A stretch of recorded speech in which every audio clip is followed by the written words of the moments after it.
한국전력 2026년 1분기 실적을 스루프트 회계로 분석하고 연말 매출 및 손익분기점 예측을 해보도록 하겠습니다. 매출은 0.6% 감소했고 영업이익은 9.8% 증가했습니다. 손익분기점 도달이 6.4월로 국제유가올라도 전기로 동결시켜야 한다는 견해가 나오게 되네요. 구독, 좋아요 부탁드립니다.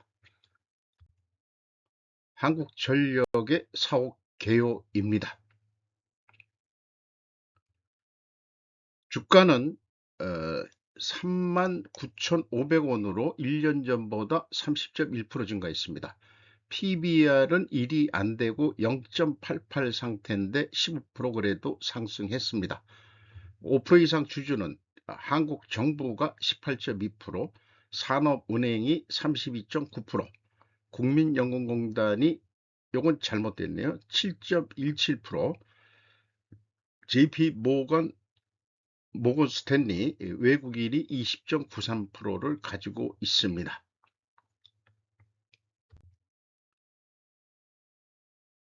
스루프트 회계로 분석한 내용입니다만은 이 제조업이 아니기 때문에 원가 회계 영업이익하고 동일합니다. 용어가 좀 다른 점이 좀 차이가 있겠죠.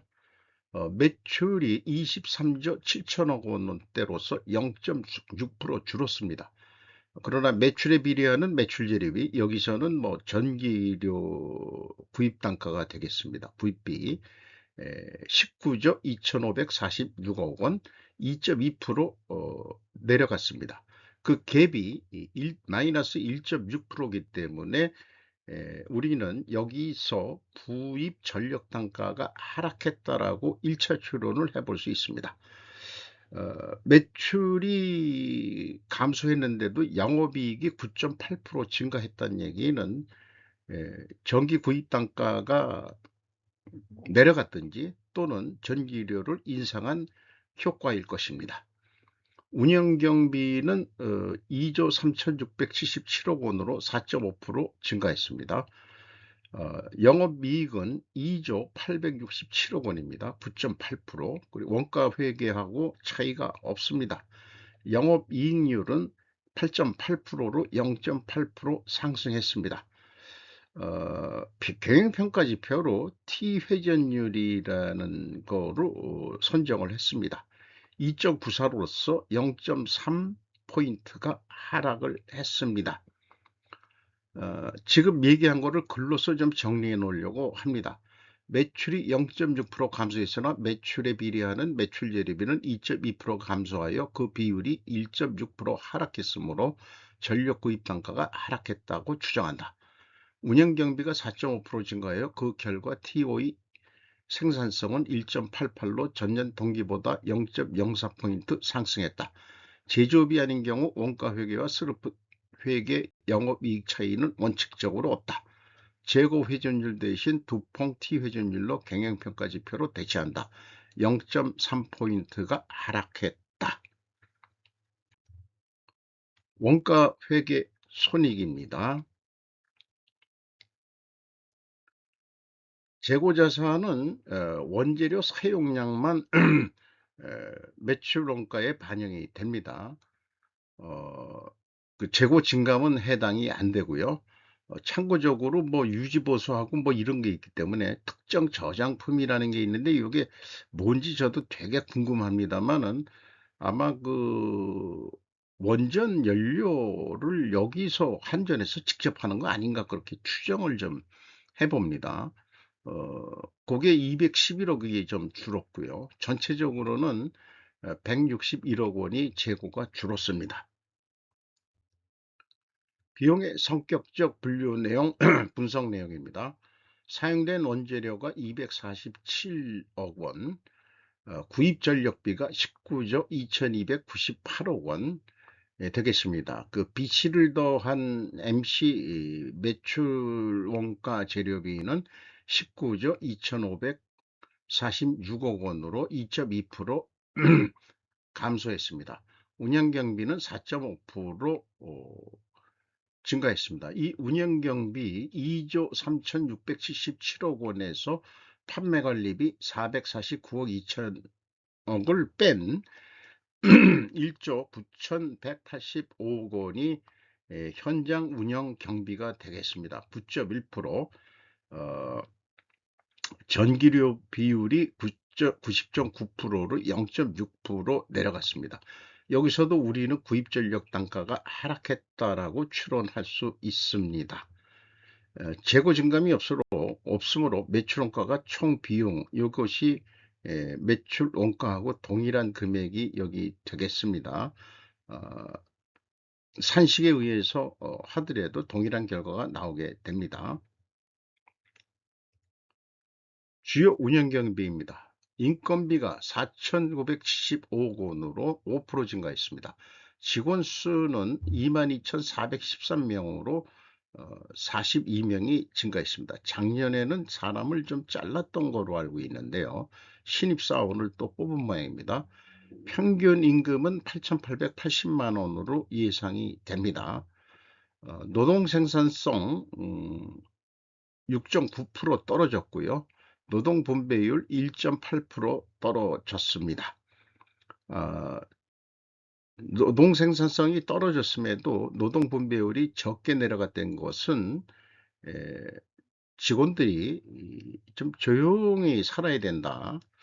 근데 문제는 그 한국전력이 대기업이라고 한다면은 뭐 민간 기업들이 보통 우리나라가 1억 정도 수준인데 인류 기업들이 좀 낮으면은 억대 연봉을 요구해서 좀 고급 인력을 좀 채용하시든지 인원수를 줄이더라도 그렇게 생각이 들어가네요. 수선비가 3.2% 증가했고요. 지급수수료가 2% 증가했습니다. 경영평가 지표로서 T회전율이 0.82 1분기에 7.5% 하락했고 스루픈율은 거꾸로 상승했습니다. TOE 생산성 4.3% 상승했고요. 투하자본 이용률 6.1%로 0.4% 상승했습니다. T회전율 0.16인데 이것이 이 분기니까 연간 한 0.6 정도 될 것 같네요. 제조업이 아니니까 근데 워낙 그 한국전력 그 총자산 규모가 크기 때문에 이렇게 좀 낮게 나온다고 볼 수 있겠습니다. 어쨌든 그 T회전율이 올라간 것은 전기료 판매 가격 인상의 결과로 해석이 됩니다. 제조업의 역방향 분식회계 개연성 가정이론은 여기서는 좀 무리하게 적용하지 않기로 하겠습니다. 영업구매 평가지표로 1분기에 수금속도 2회전 한 1.5개월 만에 수금한다는 얘기죠. 매입 채무, 구입 전력비도 똑같습니다.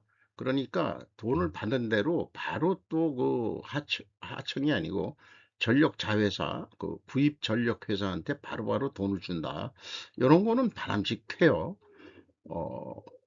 근데 그 캐시버퍼율이 1.7%로 돈이 좀 궁하긴 궁하다. 이렇게 좀 볼 수 있을 것 같습니다. 앞에 얘기한 저기 두퐁 ROI 자본 회수율 그 7.2%에서 그 경영평가 지표로 뽑은 것은 T회전율 요게 되겠습니다.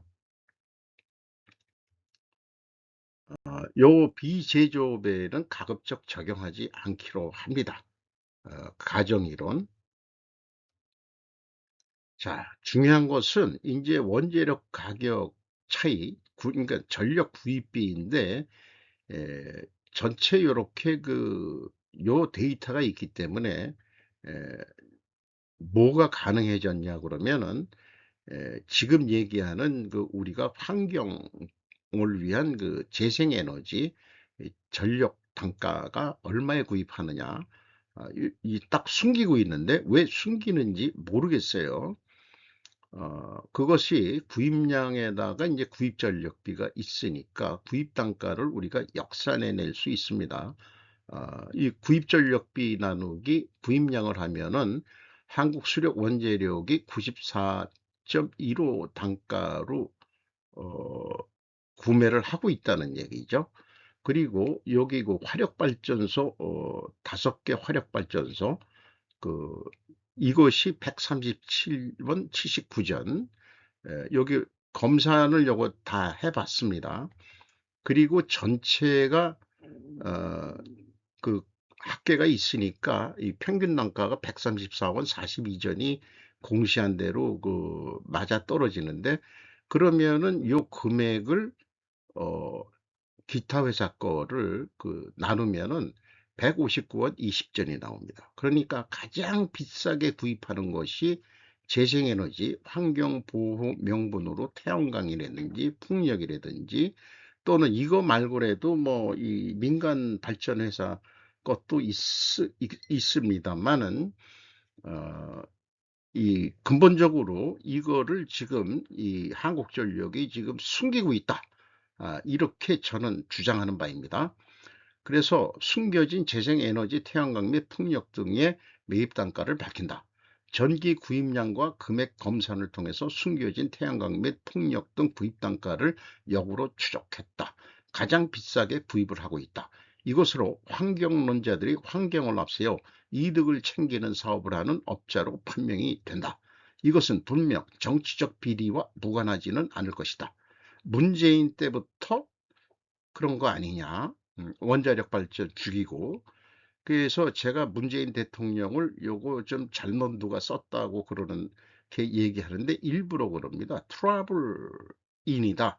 문제를 일으킨 인이다. 그때부터 그렇게 얘기를 제가 하고 있습니다.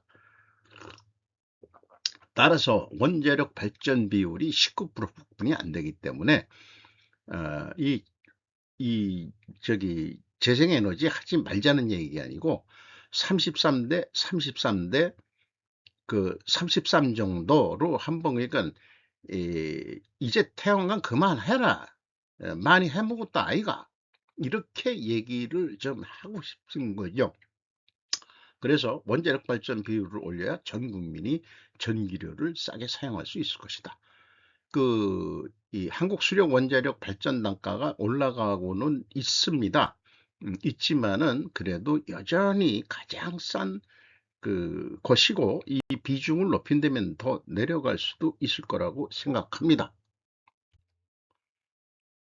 전기료 판매 가격, 이 구입 가격인데 단가 변동치인데 요게 아까 검증을 했죠.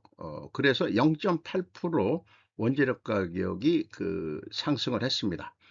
상대적으로 한국 수력 원자력 이런 것들은 거꾸로 판매 단가가 되겠죠. 구입 단가니까.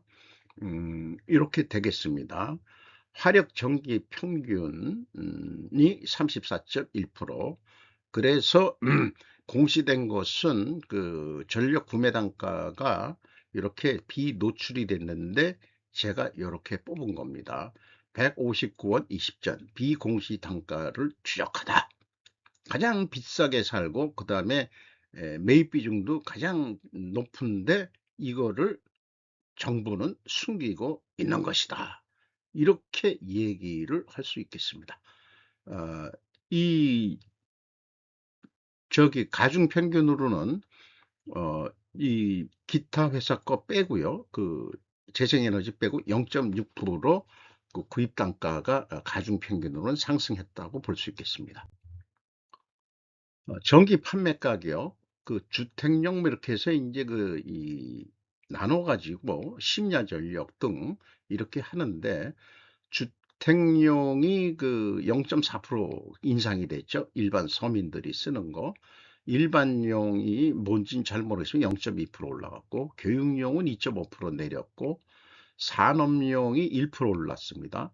농사용이 1.9% 올랐고요. 워낙 농사용은 구입 단가보다 싸게 주고 있다는 게 문제죠. 그래서 농사용 전기를 훔치는 일도 종종 일어난다고 하죠. 가로등이 3.3%좀 내려갔네요. 심야 전력이 3.6% 올라갔고요. 심야 전력을 싸게 해줘야 아니다. 그 여름에는 또 좀 아니니까 이제 전기 전략을 좀 해야 되니까 통일되게 안 하는 뭐 이유는 뭐 배려 뭐 이런 것 때문에 산업별 배려라든지 뭐 이런 것 때문에 운영을 하긴 하겠죠. 어쨌든 단순 평균을 좀 해 보면은 0.2% 상승을 했습니다. 올해 1 분기에 전년도에는 2.5%를 인상을 시켰죠. 그래서 인제 한전이 적자가 안 나고 돈을 벌기 시작하고 있습니다. 그래서 아주 단순하게 평균 단가로 한다면은 전력 판매 단가가 2026년 1월 현재 144원 62 전입니다. 그럼 전력 구입비가 134원 42 전이니까 마진이 10원 20전 남습니다. 이 마진율이 7.6%인데 우리가 하반기에 가격 인하를 좀 요구해야 되지 않겠냐. 그러면은 이 전력 구입 단가가 있는데 마진율을 7.6%에서 6.7% 1%를 내린다면은 에, 킬로와트당 9.01전을 정부는 남겨먹는다. 그러면 얼마로 판매해야 되느냐? 평균 단가가 143원 43전, 1원 20전 내려줘야 된다. 이런 얘기가 나오게 되겠습니다. 아니면은 지금 2월 말에 이란 전쟁이 터지면서 국제 유가가 오르고 LNG 가격도 올랐는지 모르겠습니다만 화력 발전이 LNG 발전이 많죠. 석탄 화력 발전도 있습니다만은 동결을 시키든지 그래서 하반기에 킬로와트당 1원 20전 인하하라고 공론화시켜야 하면 어떨까 하는 생각이 납니다. 어, 현금으로는 경영지표입니다. EAT 세후현금 순이익 에, 결산서상으로는 3조 2천억을 벌었다 그러지만 4조 3,543억 원을 벌었습니다. 그 다음에 두 번째 영업활동으로 전체 유입된 돈은 4조 5,455억 원 영업현금 흐름이 되겠습니다. 최종 3조 7,068억 원의 현금을 벌었다고 봐야 되겠습니다. 자유현금으로는 채권자한테 2조 6,350억을 갚았습니다. 돈을 벌어서. 그런데 이자부채 레버리지율이 74.3%. 이자를 되게 싸게 사고 있네요. 산업은행에서 구입한 건지 모르겠지만 주주한테 9,899억 원의 이익 배당이 됐습니다. 이익 배당률은 0.9%로 낮긴 합니다만은 이게 문제가 있다고 생각합니다. 민간 기업이라면 이자 부채 레버리지율 50%가 넘으면 경영권을 빼앗기죠. 번 돈을 이자 부채를 더 갚아야 함에도 불구하고 FC, FF 이익 배당까지 했다. 이익 배당을 했다. 비상도가 아니라 비공도로 본다. 이자 부채 레버리지율이 50% 이하로 내려갈 때까지는 이익 배당을 해서는 안 된다고 믿습니다. 뭐 웃기는 짬뽕 애들 아니냐 이게요. 그동안에 이게 옛날에 이명박 때 뭐 잘못 투자해가지고 적자가 나고 그랬었는데 이자 부채도 이렇게 늘어나고 그럼 이거를 부채를 좀 줄여야 되지 않습니까? 그러면은 이거를 번 돈을 거의 1조 원 돈을 3조 원을 갚으면은 이게 또 팍 좀 내려가야 되지 않냐. 제 얘기는 그런 얘기죠. 그러니까 이 한국전력을 관리 감독하는 정부 행정부가 산업통상부인지 어딘지 잘 기획재정부인지 어딘지 잘 모르겠습니다만 대한민국 정부라고 대주주가 돼 있으니까 그 중에서 번 돈 중에서 이 비유동자산 캐펙스 자본적 투자로 4,966억 원의 투자가 있었습니다. 배당하지 말라고. 응? 이자 부채 좀 갚고 그래야지. 전기료는 이미 우리가 내고 있긴 하는 거지만 그런데 더 문제가 있을 것 같아요. 연간 매출액을 예측을 해보겠습니다. 저의 예측 알고리즘은 뭐 단순 무식합니다. 1 더하기 300% 해가지고 이 운영 경비에서 스루풋율로 나누면은 94조 8,360억 원, 매출 재료비 기준으로 해도 1 더하기 300%에서 매출 재료비율로 나누면은 똑같은 금액으로 94조 8,366억 원 예측을 해볼 수 있습니다. 그런데 전년도 거를 그런 식으로 비교했을 때 실제 결과가 어떻게 됐는지 그게 궁금해지기 시작했다 말이죠. 별도 제가 확인은 했었는데 이제 공식화해서 작년도 1분기 거를 똑같은 거로 했을 거라고 본다면은 95조 4,459억 원을 했을 거라고 제가 예상을 했을 건데 실제 2025년도 매출액은 95조 5,360억 원을 했어요. 그러니까 제가 예측한 것은 0.1% 차이뿐이 안 납니다. 이거를 보면은 전기라는 게 계절적 수요가 그렇게 있는 거는 아니다. 겨울에는 추워서 많이 쓴다고 하지만은 여름에는 또 더워가지고 냉방기 돌린다든지 에어컨 이런 거 돌리는 것 때문에 전기 수요는 연간 골고루 나타나는 거 아닌가 싶습니다. 그래서 요 밑에 거는 이제 매출 재료비 그냥 그대로 한 거죠. 어, 요렇게 지금 말씀드린 되는 것을 글로써 정리한 것입니다.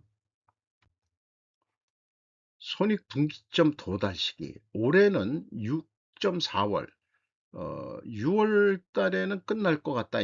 해서 그때부터는 6.4월 이후로는 이익이 이제 나기 시작한다 이거죠. 작년도에는 6.5월 약간 한데 올해는 더 빨리 나니까 이게 이익이 그렇게 난다면은 전기료를 좀 너무 올리지 않았냐. 우리가 또 이렇게 제조업은 3분기 지나도 어렵습니다. 민간 기업은. 자, 그래서 이거를 글로 정리한 걸 읽겠습니다. 손익분기점 도달 시기가 경이롭다. 민간 제조업의 경우 손익분기점은 아무리 좋아도 3분기가 끝나고부터인데 상반기가 지나자마자 앉아서 돈을 벌고 있습니다. 한전이. 더욱이 전년도보다 0.1개월 빨리 도래한다. 상반기 이후 전기료를 내리라고 소비자 운동을 벌여야 한다. 이런 내용을 알리고 전기료 인하 운동을 해야 한다. 환경론자들의 화이트워시 비판해야 한다. 원자력 발전의 비중을 올려야 한다는 운동도 해야 한다라고 미십니다. 아니면은 국제 유가가 좀 올랐을 하더라도 전기료 지금 휘발유 가격은 막 오르고 그랬지만은 전기료는 뭐 정부 통제가 있어서 아직 아무 얘기가 없습니다만은 동결이라도 해야 된다고 저는 봅니다. 전력 구입 단가가 올라가더라도 판매 단가는 동결시켜야 된다. 그것이 지금 현 정부가 얘기하는 국민의 정부, 어, 국민의 이름을 파는 정부의 이름으로 해야 될 일이라고 봅니다. 실행 계획. 그래서 여기 조금 제가 손을 봤어요. 매출 재료비 82.5%로 오르는 거로 하고 슬픈율 마진율이 좀 1.3% 내리는 거로 하고 한 1% 내는데 1.3% 내리는 거로 더 내려봤습니다. 그러면은 매출액이 93조 3,550억으로 내려갑니다. 이렇게 예측을 해봅니다. 소소하게 마진율을 1.3% 감소시키는, 즉 전기료 인하시키는 전망을 해본다. 그 결과 T회전율의 상승은 전력 소비 증가로 매출 증가와 함께 영업이익이 더 늘어날 것이다. 그러면은 이거 가지면은 야 이제 이익이 줄 텐데 아니다. 전기료를 내리면은 전기료가 싸졌네. 그러면은 낭비하는 게 아니고 소비 전력이 늘어날 수도 있다. 그러니까 구입 전력비가 전기라는 것은 재고가 있을 수 없잖아요. 그냥 날아가고 없어지는 거 아닙니까? 그래서 2.94회전인데 3회전 뭐 2%만 조금만 노력해도 이익이 8조 6천억 원이나 날 것이다. 이렇게 저는 주장하는 바입니다. 가격을 올린다고 마진이 나는 게 아니고 가격을 내려서라도 물론 발전 성비가 충분히 있어야 되겠죠. 그러니까 원자력 비중을 자꾸 올리라고 제가 얘기를 하는데도 말들을 왜 이렇게 안 들어먹는지. 그래서 이것도 다시 한번 검증을 해 봅니다. 전기료를 낮춰도 손익도작 시기는 0.4개월 늦춰질 뿐이다. 그래서 전기료를 오른 상태에서 그 검사를 해 봤더니 에 50조 4,100원 할 때가 손익분기점인데, 요거를 계산해 보면은 그 6.4월이었는데 그 6.8월로 0.4개월 조금 늦어질 뿐이다. 이렇게 되겠습니다. 어, 두 갈래 길이 있습니다. 편한 길이지만 저는 오른쪽에 약간 산으로 올라가는 길이지만은 결국은 산행을 해가지고 나름대로 그 평지에 도달하는 스루풋 웨이를 계속 그 산책을 하고 있는 중입니다. 나머지 자료들은 템플릿 다 자료들이기 때문에 음, 생략을 필요하시면은 화면을 정리해서 읽어봐 주시면 감사하겠고요. 오늘도 좋은 하루가 되시기 바랍니다. 굿아이.